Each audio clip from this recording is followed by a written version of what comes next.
మేడిగడ్డ దగ్గర బ్యారేజ్ కుంగిపోయింది, నీళ్ళని పోయినాయమ్మ. చోట్ల దిమ్మల కింద ఏర్పాటు చేసిన మెష్లు బయటపడ్డాయి. మేడిగడ్డలో 68, 69, 70, 71 గేట్ల వద్ద లీకేజీలు ఉన్నాయి. 7 టీఎంసీల నీళ్లుండే, ఆ నీళ్లుంటే ఆ బ్యారేజ్ ఇబ్బంది అని చెప్పి మీరు ఓట్లేసి గెలిపించిన కాంగ్రెస్ ప్రభుత్వం తీసేయలే. అంతకంటే ముందున్న తెలంగాణ టీఆర్ఎస్ ప్రభుత్వమే ఉన్న నీళ్ళన్నీ సముద్రం వదిలేసారు, మీరందరూ చూసారు.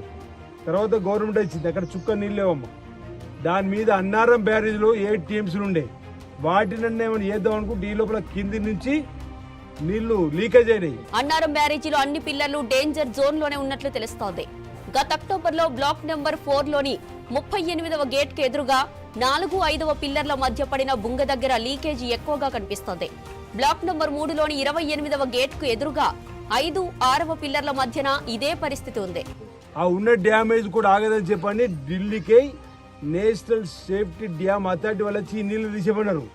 కలకల అనుకుంటా నీళ్ళని కూడా తీసేవలసి వచ్చింది. అర్థమైందమ్మా? ఎక్కడ నీళ్లు ఉన్నాయి, ఎల్లంపల్లిలో కొన్ని నీళ్లు ఉండే, అది రాజశేఖర్ గారు కట్టించిన ఎల్లంపల్లిలో కొన్ని నీళ్లు ఉంటే ఇది పరిస్థితిని గమనించిన మేడిగడ్డ దగ్గర నీళ్ళు లేవు, ఉన్న నీళ్ళు మనం తీసుకోరాదని మీకు ఆల్రెడీ 10 కిలోమీటర్ల కింద ఒకసారి నీళ్ళు తెప్పించి గుర్తుందామా?